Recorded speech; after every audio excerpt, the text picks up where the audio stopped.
यानंतर मी मंचावरती आमंत्रित करतोय, 1 महिन्यापासून सातत्यानं माध्यमामध्ये जी चर्चा ज्यांच्याबद्दल चालू आहे त्यांना आमंत्रित करण्यापूर्वी मी एक शेर त्यांच्याबद्दल व्यक्त करतोय। मुश्किलें जिंदगी में सबको करती है तंग, मुश्किलें जिंदगी में सबको करती है तंग, जीत जाते हैं वो जो हिम्मत रखते हैं संग।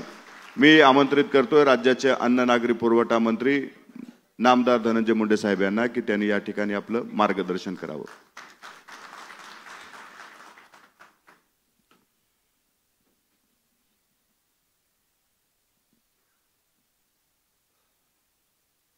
आजच्या या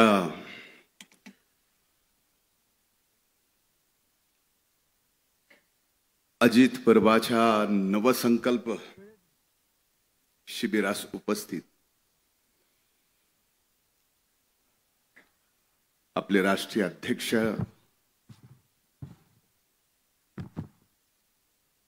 आदरणीय दादा, आदरणीय प्रफुल्लभाई पटेल साहेब, राज्याचे अध्यक्ष आदरणीय तटकरे साहेब, महिला आघाडीच्या अध्यक्षा माननीय रुपालीताई चाकणकर, इथं उपस्थित आदरणीय दिलीप वळसे पाटील साहेब, आदरणीय हसन मुश्रीफ साहेब, मंत्रिमंडळातील इथं उपस्थित सर्व आदरणीय सहकारी, विधिमंडळातील इथं उपस्थित सर्व सन्माननीय सहकारी, पक्षाच्या इथं उपस्थित सर्व सहकारी बंधू भगिनींनो आणि पक्षातील माझ्या इथं उपस्थित तरुण भावांनो, खऱ्या अर्थानं विधानसभेच्या निवडणुकीनंतर त्याच्या अगोदरही आपण अजित पर्व म्हणून पक्षासमोर एक दादांचा विश्वास महाराष्ट्राच्या जनतेसमोर ठेवला। विधानसभेच्या निवडणुका झाल्या, खऱ्या अर्थानं महाराष्ट्राच्या जनतेने दादांच्या नेतृत्वावर विश्वास ठेवला आणि आज विधानसभेमध्ये सत्तेत येऊन अजित पर्व पुन्हा चालू झालं आणि त्यासाठी आपल्याला नवा संकल्प घ्यावा लागतोय, तेही शिर्डीमध्ये। ही एक आगळीवेगळी आपल्यासाठी आनंदाची पण गोष्ट आहे आणि नव्या जबाबदारीची पण ही गोष्ट आहे। मी रात्री प्रवासात येत असताना विचार करत होतो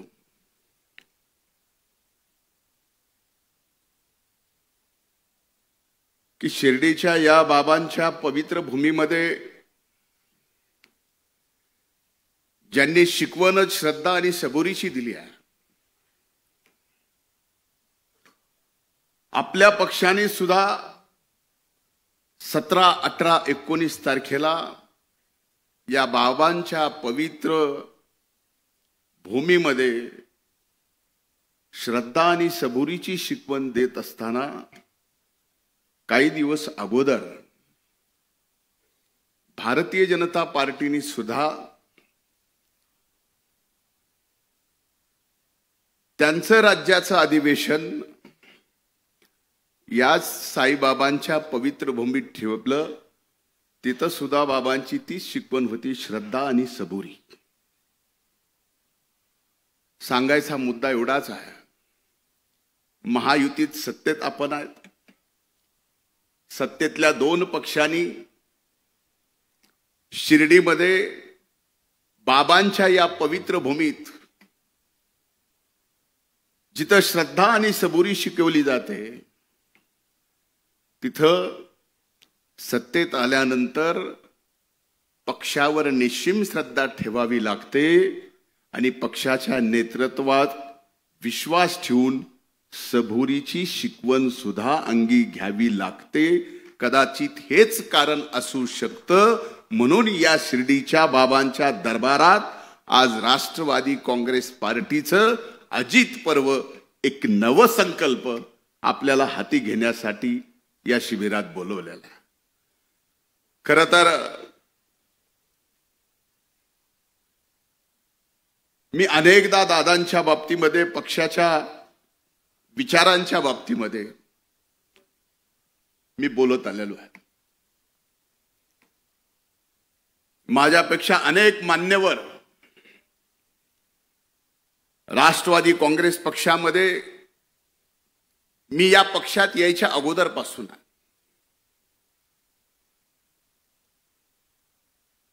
2012 पासून दादांच्या हाताला म्हणावं का बोटाला म्हणावं, बोटालाच धरून राष्ट्रवादी काँग्रेस पार्टीच्या दादांच्या पाठीमागे निघालो. त्यावेळेस भारतीय जनता पार्टीचा मी विधान परिषदेचा आमदार होतो.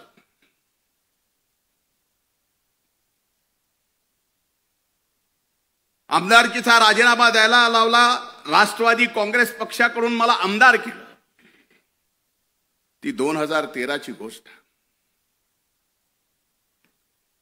2014ला महाराष्ट्रात विधानसभेच्या निवडणुका झाल्या आणि आपलं आघाडीचं त्यावेळेसचं सरकार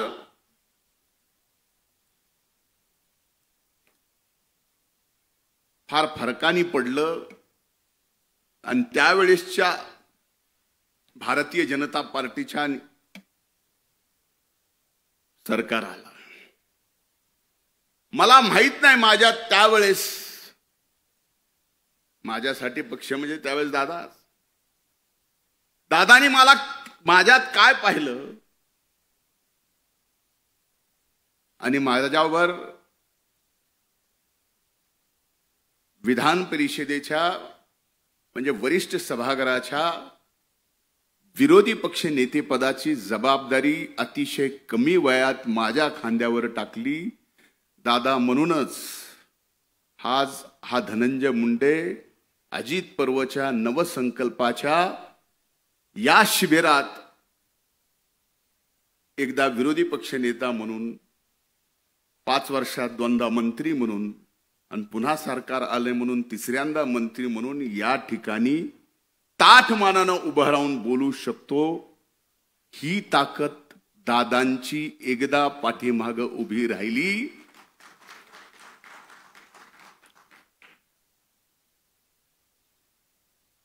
आता सूरज बोलत बोलत म्हणला की 1-1.5 महिना झालं टीव्हीवर मी म्हणजे मी म्हणण्यापेक्षा जिल्हा मी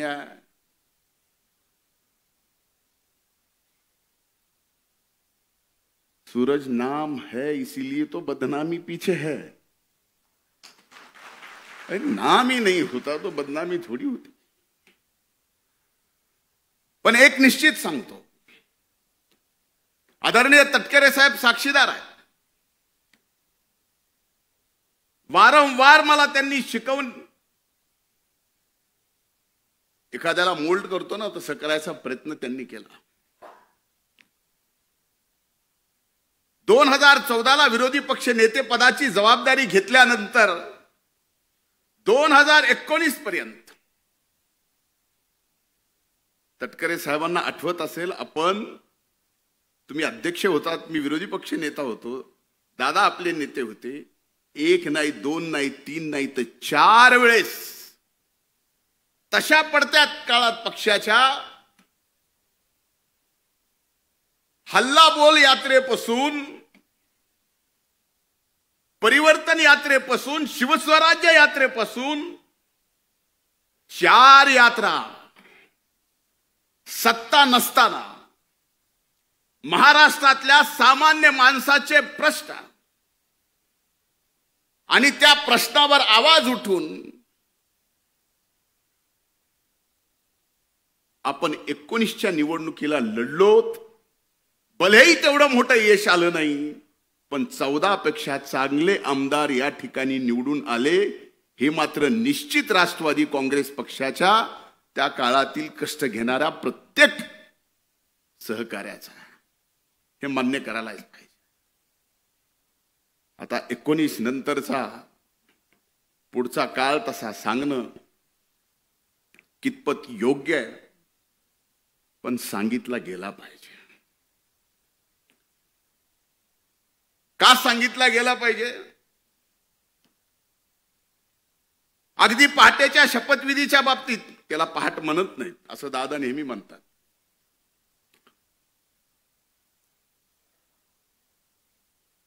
पण कदाचित त्याच्या शपथविधीच्या अगोदर साहेब आपण पण साक्षीदार आहे.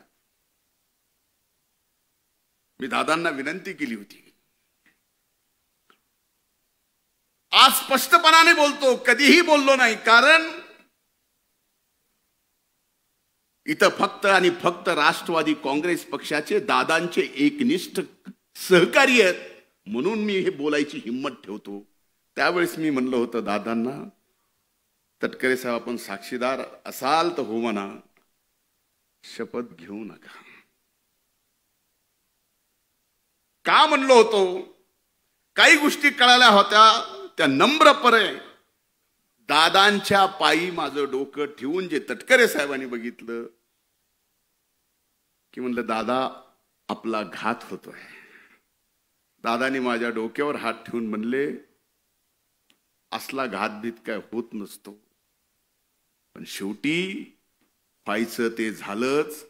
त्यावेळेसपासून आपल्या या दादांना विलन आणि खलनायक ठरवायचं षडयंत्र त्यावेळेसपासून चालू होतं. आज हे मी बोललो तर कुणाला कदाचित माहित नाही मधल्या काळात, पण ही वस्तुस्थिती आहे. वारंवार या महाराष्ट्रात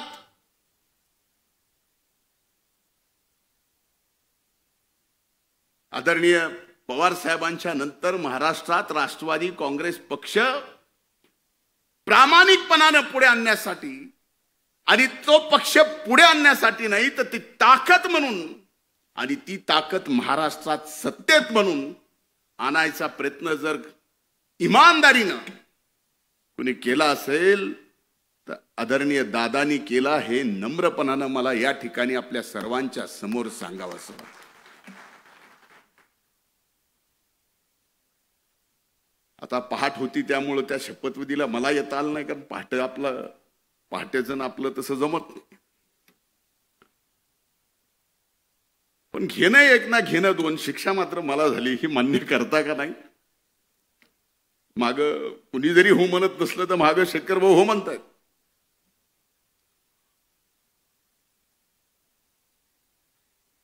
त्यानंतर ज्या वेळेस सर्व राष्ट्रवादी काँग्रेस पक्षाच्या मान्यवर नेत्यांनी ठरवलं की आता आपल्याला भारतीय जनता पार्टी सोबत युती करावी लागते, दादांनी तो निर्णय घेतला आणि आपण सर्वजण दादांच्या पाठीमागे खंबीरपणानं उभं राहिलो. आणि आज खऱ्या अर्थानं अनेक वर्षापासून असा विश्वास एकट्या दादावर असता तर एकट्या राष्ट्रवादी काँग्रेस पक्षाने या महाराष्ट्रात सत्ता दादांच्या नेतृत्वाखाली आणली असती. पण वारंवार दादाच्या चांगल्या कामाला खलनायक ठरवायचं काम करण्यात आलं, त्याचमुळे हे घडलं नाही. लोकसभेची निवडणूक झाली.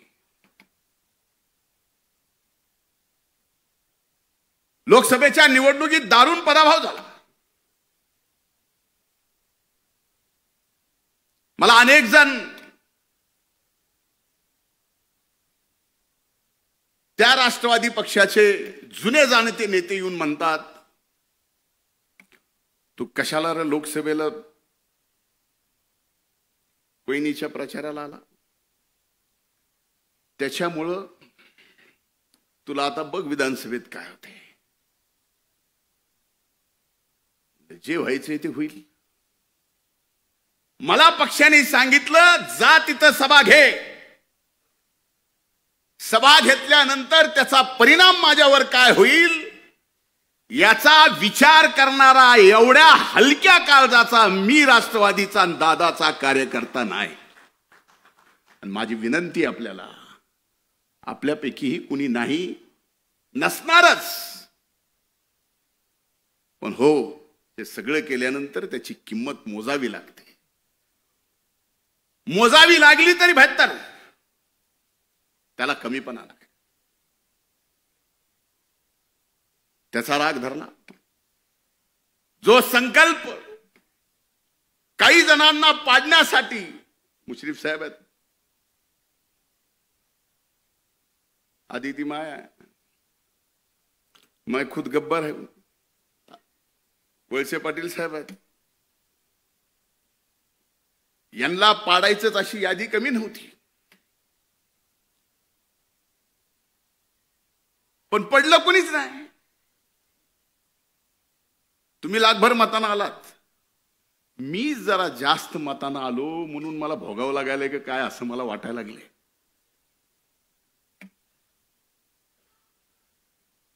पण ही वस्तुस्थिती आहे. काही जणांनी आता खरं खरं उघडं पडलंय. पण दादा एक निश्चित सांगतो, माझ्यावर तुम्ही विरोधी पक्ष नेते पदाची जबाबदारी दिली तो काळ तुम्ही बघितला की एक विरोधी पक्ष नेता सुद्धा राज्याच्या मुख्यमंत्र्याला काही मुद्द्यावरती खाली वाकवू शकतो. तुमच्या डोळ्याने तुम्ही ते पाहिलं. सामाजिक न्याय मंत्री पद दिलं, मी म्हणत नाही की तो माझ्यावर अन्याय होता, तोही मी न्याय म्हणून स्वीकारला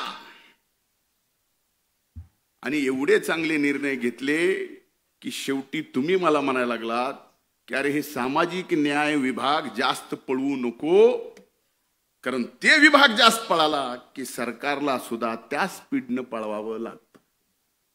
इकडे $1,00,000-2 लाखाचा एखादी योजना विद्यार्थ्यांना काढली की इकडे अनेक विभागाच्या त्या योजना त्या विभागाला काढावं लागायच्या.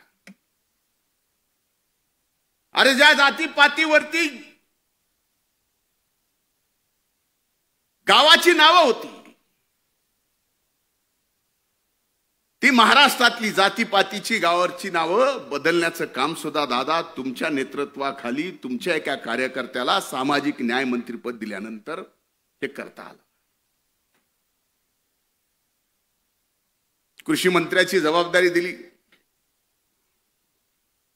कोकाटे साहेब. फार चांगलं खातंय काम करायला. विभाग फार चांगला आहे. आपण सकाळी चांगलं काम करतो,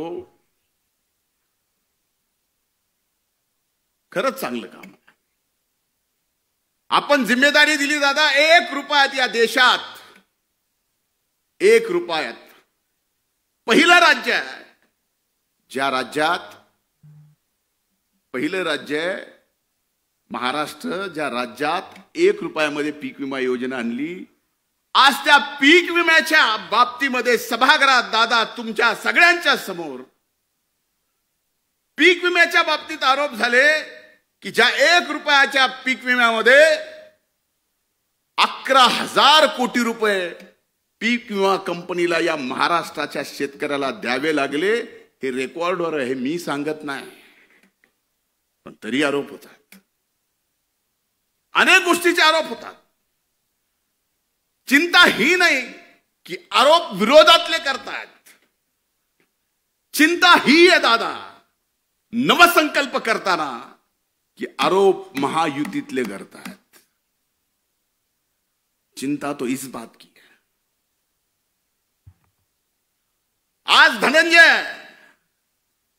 आज मी गटलोय म्हणून मला, उद्या अनेक जण आहेत ते गटलेत म्हणून त्याला, पण पक्ष म्हणून आमच्या सारख्याला दादा काही नको. आम्ही इथं सगळेच कुणाशीही लढू, कुणाशीही खेटू, परवा नाही. तुम्हाला माहिती आहे, आपल्यापैकी अनेक जणांना माहिती आहे, ज्या स्वर्गीय मुंडे साहेबांच्या विरोधात कुणी बोलायला आणि लढायला त्यावेळेस तयार नव्हतं. दादा फक्त तुम्ही माझ्या मागं होतात म्हणून त्या परळी वैद्यनाथ मतदारसंघात 14ला हरलो असून 19ला दादा पक्ष सत्तेत आला नाही, पण परळी विधानसभा मतदारसंघ कधी कुणी विचार केला नव्हता राष्ट्रवादी काँग्रेस पक्षाच्या घड्याळावर निवडून येईल. दादा आणून दाखव.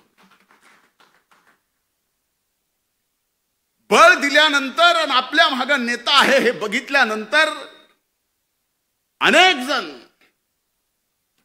एव्हरेस्ट सारखा डोंगर सुद्धा चढून तिथं आपल्या पक्षाचा झेंडा लावू शकतात. हे एक उदाहरण द्यायचं म्हणून मी परळीचं दिलंय. समजू नका की मी काय दिवे लावलेत ते, असं बिलकुल नाही. वस्तुस्थिती आहे. अनेक गोष्टी सांगितल्या पाहिजे.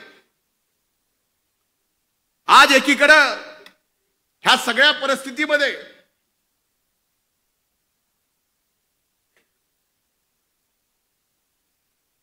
दादानी ऐकावं म्हणून मी थांबलोय. एक नक्की आहे, शिर्डीच्या साईबाबांच्या साक्षीनं सांगतो की आमच्या बीड जिल्ह्याच्या पालकमंत्री पदाची जबाबदारी आदरणीय दादांनी या ठिकाणी घेतली.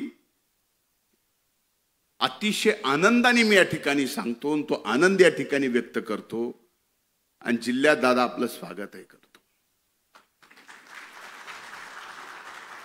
यात मीही विनंती केली होती की सद्य परिस्थितीमध्ये अशा जबाबदारीत आपण नसू नये. पण एक गोष्ट मात्र लक्षात घेतली पाहिजे. आज अजित पर्व आहे, आज आपण सत्तेत आहोत, आज आपल्याला नवीन संकल्प घ्यायचा आहे. पण हा नवीन संकल्प घेत असताना राष्ट्रवादी काँग्रेस पक्षाला पहिल्यांदा कार्यकर्ता भिमुख व्हावं लागेल. कार्यकर्ता भिमुख झाल्यानंतर पक्ष संघटन एवढं मोठं होईल, एवढं मोठं होईल की कसल्याही वाऱ्या आणि वादळामध्ये ते पक्ष संघटन कधीच ढळणार नाही, हलणार नाही. हे मात्र एक कार्यकर्ता म्हणून निश्चित मी आपल्याला सांगतो. पण मधल्या काळातल्या काही अनुभवात मी सांगतो. खरंच आपल्या पक्षामध्ये पक्षाची जबाबदारी घेऊन काम करणारा प्रामाणिकपणे अनेक वर्षापासून त्यालाच विचारून सगळ्या गोष्टी होत्यात. काही अनुभव तर असे सांगतो की आपल्या पक्षाच्या प्रमुख कार्यकर्ता असेल, नेता असेल, त्याची जर काटाला लावायची आहे, त्याची जर नीटनीटकी करायची आहे, तर त्याला इतर पक्षाच्याही गरज नाही. आपल्या पक्षाचेही भरपूर बस झाले. फक्त कानाला लागायचं काम.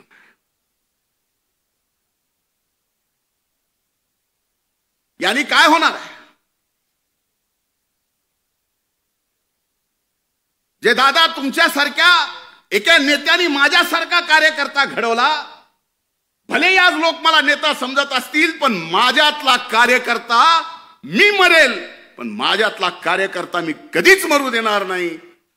त्यावेळेसच नेता जिवंत असतो. त्याच्यातला कार्यकर्ता मेला त्यावेळेस नेता संपला, पक्ष संपला. आणि माझ्यातला कार्यकर्ता मी कधीच मरू देणार. आज अनेक जण लोकसभेच्या प्रचाराचा मी विषय बोलत नाही, पण विधानसभेच्या प्रचारात मला सगळीकडून घेरला असताना मला अभिमन्यू करायचा प्रयत्न केला होता. पण विधानसभेच्या अगोदरच मी सांगितलं होतं की मी अभिमन्यू नाही, मी धनंजय आहे. पण आपल्यापैकी अनेक जण आहेत की हे काम करत असताना सुद्धा आपल्या सगळ्यांच्या प्रचाराला मी इमानदारीने आलो आणि जेवढं कठोर ज्या पद्धतीने बोलायचं, कोकाटे साहेब आपणही इथं आहात, अनेक जण आहेत. बाबासाहेब पाटील फॉर्म भरायच्या दिवसात लामटे साहेबांच्या गेलो. अगदी उद्या मतदान आहे, आदल्या दिवशी इथं विजयराजे पंडित साहेब असतील, त्यांच्यासाठी गाव टू गाव फिरलो मी. माझ्या मतदारसंघात फक्त 5 गावात गेलो होतो. मग ह्या अशा काम करणारा, फक्त नावाला नेता पण काम करणारा माझ्यासारखा कार्यकर्ता ज्या वेळेस कुठल्या तरी एका कारणाने फक्त मला टार्गेट करायचंय, त्याला कारण काय हे आपल्याला माहिती आहे. मुद्दा मला कितीही टार्गेट करू द्या, मुद्दा मला कितीही बदनाम करू द्या, पण दादा आता फार महत्वाची जबाबदारी आमच्या मातीची म्हणजे बीड जिल्ह्याची तुमच्यावर आली आहे. तुम्ही आता जिल्ह्याचे पालकमंत्री आहात. सगळ्यात अगोदर लोकसभेमध्ये जे सामाजिक सलोखा बीड जिल्ह्याचा नाही, मराठवाड्याचा नाही, महाराष्ट्रातला बिघडला होता, तो सामाजिक सलोखा पुन्हा बीड जिल्ह्यामध्ये नाही तर अख्ख्या मराठवाड्यात बिघडलाय. आज आपण या ठिकाणी शिवशाहू फुले आंबेडकरांच्या विचारांनी भारतीय जनता पार्टी सोबत महायुतीमध्ये आहेत. भारतीय जनता पार्टीला सुद्धा शाहू फुले आंबेडकरांच्या विचाराचा काही अडचण नाही, त्यांनी सुद्धा आपल्याला घेतलंय. पण एक गोष्ट विचारली पाहिजे की उभ्या महाराष्ट्रामध्ये किती ओपनच्या जाग्यावर किती ओबीसीचे माणसं नोकरी करतायत, कोण कर्मचारी, कोण ड्रायव्हर आहे, कोण शिपाई आहे, कोण अधिकारी आहे. याच्यावरती जर उघड आकृती बंद जर जाहीर होऊ लागला आणि त्याच्या चर्चा मात्र सबंध महाराष्ट्रात होऊ लागल्या, तर खरंच का आपण शिवशाहू फुले आंबेडकरांच्या विचाराचे आहोत असे प्रश्न आम्हाला विचारले जातात. पावला पावलावर प्रश्न आमचे विचारले जातात. याच्यापेक्षा तुम्हाला दादा माहिती आहे, प्रशासन तुमच्या हातून जेवढं मजबूत होतं तेवढं कुणाच्याच नाही. कधीतरी तुम्ही सुद्धा अगदी वरिष्ठ प्रशासनाच्या सर्वांना विचारा की हे जे चाललंय हे बरोबर आहे. यानी या महाराष्ट्रातला सामाजिक सलोखा व्यवस्थित राहणार आहे. यामुळे शिवशाहू फुले आंबेडकरांचा विचार घेऊ एकमेव आपला पक्ष जो इमानदारीनं, निष्ठेनं, यांच्या निष्ठेचं काम जे आपण हाती घेतलंय ते करतोय, ते खरंच पुढे आपण घेऊन जाणार आहोत का? कदाचित या गोष्टी माझ्या तुम्हाला मिनिटासाठी लागतील, पण लागू द्या. मैं आईना हूं, आईना दिखाऊंगा जो. पण ही वस्तुस्थिती आहे. कसं तरी लोकसभेच्या निवडणुकीनंतर सामाजिक सलोखा या महाराष्ट्रात विधानसभेच्या निवडणुकीनंतर बदलला, पण पुन्हा कुठलं तरी कारण काढायचं. हो, बीड जिल्ह्यामध्ये मस्साजोगचे आमचे सरपंच संतोष देशमुख यांची निर्गुण हत्या झाली. ज्यांनी गेली ती गुन्हेगार, त्या कृत्याचं कुणीही समर्थन करू शकत नाही. आणि ज्यांनी केले असेल त्यांना फासावर लटकवलंच पाहिजे. आज प्रत्येक जाती धर्मात 5-10% गुन्हेगार आहेतच. कुणी उठून सांगावं की हो माझी अशी जात आहे, हो असा माझा धर्म आहे, एकही गुन्हेगार सापडणार नाही. सांगावं.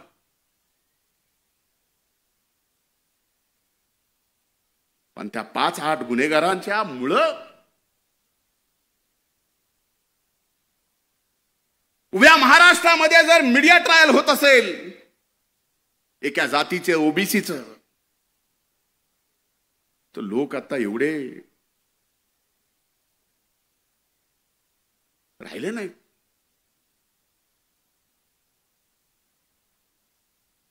बीडचा बिहार,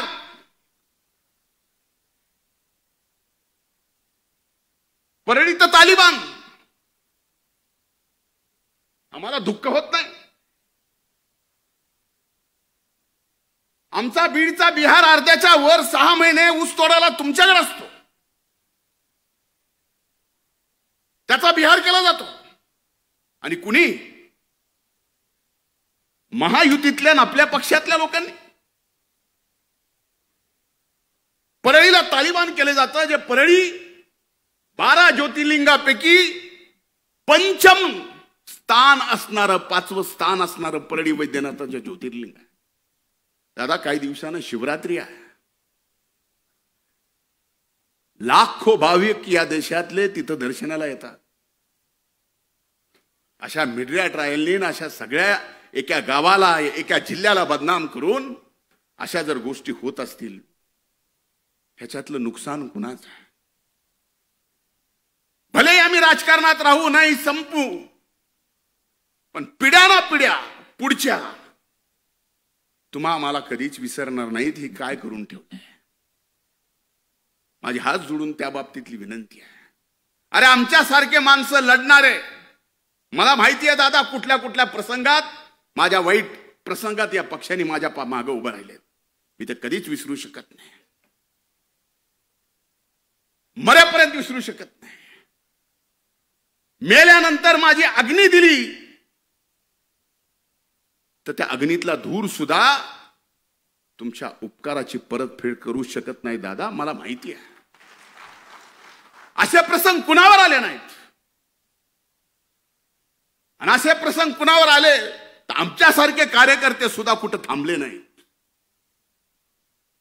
कुणी अंगावर आलं तर आम्ही सुद्धा आमच्या नेत्यासाठी शिंगावर घ्यायचं कमी केलं नाही. आत्ताच्याच प्रसंगात एक गोष्ट तुमच्या सगळ्याच्या समोर आली की मी मुंबऱ्याला नजीब मुल्ल्याच्या प्रचाराला का आलो,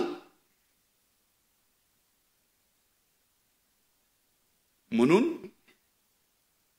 ते सगळं चाललंय. ह्या सगळ्या गोष्टीचा विचार होणं आवश्यक आहे. आमच्या सारख्यानं एक लहान मतदारसंघ ज्यावेळेस पक्षासाठी बांधला, लहान, ज्या गावामध्ये दादा तुमच्या हाताला हात धरून तुमच्या सोबत आलो, त्यावेळेस त्या गावात आम्ही ज्यावेळेस दगड खाल्ले, 5 वर्ष लागू दिले नाही, तुमचा फोटो लावून त्या गावात ग्रामपंचायत राष्ट्रवादी काँग्रेस पक्षाची आणली. का? मागं बघितलं की आम्हाला लक्षात यायचं दादा आहेत. बस. कधी कधी आमच्या सारख्याला आता वाटायला लागले, मागं बघितल्यावर कोण आहे, आम्हीच दचकायला लागलो. पण आता ही वेळ नाही. सांगायचा हेतू एवढाच आहे, मी आपल्यापेक्षा अनुभवाने प्रचंड लहान आहे. कधी कुणाला वाटतं मी सिरियस नाही. चुका काढायच्याच ठरल्या, टीकाकार व्हायचंच ठरलं तर माझ्यासारखं टीकाकार कुणीच होऊ शकत नाही. प्रत्येकाच्या अंगी आहेत, माझ्या असू शकतात. पण आज जर दादांच्या अथक परिश्रमातून, आपल्या सर्व मान्यवराच्या अथक परिश्रमातून पुन्हा महायुतीत आपण सत्तेत आलो असोल, आणि आपल्याला जर नवसंकल्प हाती घ्यायचा असेल तर कार्यकर्त्याला ताकद देताना त्या कार्यकर्त्यावर तेवढाच विश्वास सुद्धा ठेवला पाहिजे जेवढा विश्वास आमच्या नेत्यावर. अविश्वासाने मजबूत संघटन उभं राहू शकत नाही, राहू शकत. आणि एकदा का विश्वास टाकला, मी आपल्याला सांगतो, तुमच्यासाठी, आपल्यासाठी अजित पर्व हे आत्ता चालू झालेलं असेल. आम्ही अनेक वर्षापासून स्वप्न पाहतोय. जसा दादांच्या सोबत आलोय तसा नवसंकल्प आपण काय घेऊन जातोय. माझ्या दृष्टीने आपण पक्ष महाराष्ट्रात मजबूत करणार, नोंदणी करोडाची करणार. ती कशी काय हे सगळं आपल्याला माहिती आहे. पण आजची राजकीय परिस्थिती पाहिली, आणि येणाऱ्या 5 वर्षानंतर आपण जर येणाऱ्या 5 वर्षाच्या राजकीय परिस्थितीचा आजपासून अंदाज बांधायला लागलो तर हो, नक्कीच या महाराष्ट्रात दादांच्या नेतृत्वाखाली हा राष्ट्रवादी काँग्रेस पक्ष 1 नंबरचा पक्ष होऊ शकतो.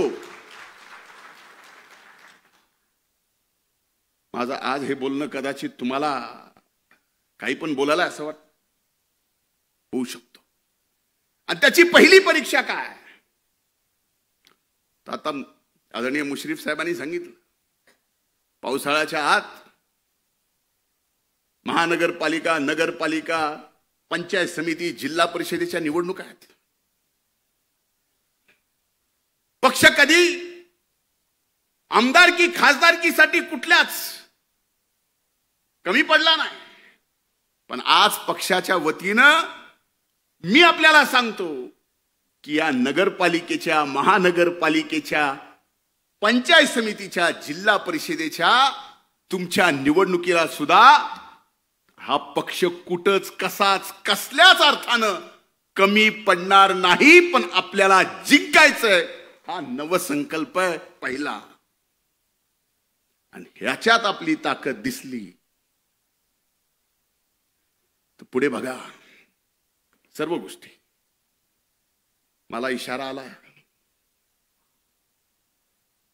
इशारा एक ही जन मुझे दे सकता है, मतलब मैं समझ सकता हूं. देने वाले तो बहुत देते, लेकिन समझने वाले को समझना तो चाहिए. बहुत वक्त बाद की माफी चाहता हूं.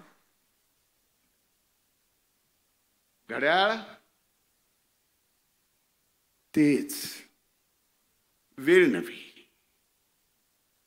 त्यामुळे माझी आज या अजित पर्वाच्या नवसंकल्प शिबिरामध्ये मला बोलायला परवानगी दिली त्याबद्दल पक्षाचे मी हृदयपूर्वक आभार. आणि दादा एक शब्द देतो पक्षासाठी, मी एक निष्ठावंत कार्यकर्ता आहे. माझी जडणघडण कार्यकर्त्यातून झालेली आहे. उद्या तुम्ही माझ्यासारख्यावर पौंडेचेरीचा जरी जबाबदारी दिली ना, तरी तिथं जाऊन पूर्ण वेळ काम करायची तयारी माझ्यासारख्याची आहे. त्याच्या बाबतीत काही म्हणजे मी काही जरी म्हणत असलो तर ही वस्तुस्थिती, कारण हे मी डोळ्यात डोळे घालून आपल्या पक्षाच्या सर्वांच्या समोर बोलतोय. आणि ही जबाबदारी आपण सगळ्यांनी घेतली पाहिजे. मी उदाहरणानं म्हणजे 2 मिनिट हसावं म्हणून, पण आपल्या जे शक्तिस्थळ आहेत ते आणखीन मजबूत करायची वेळ आहे. हेच खरा अजित पर्व आहे, हेच खरा नवीन संकल्प आहे. खूप खूप धन्यवाद. जय हिंद, जय महाराष्ट्र, जय राष्ट्रवादी.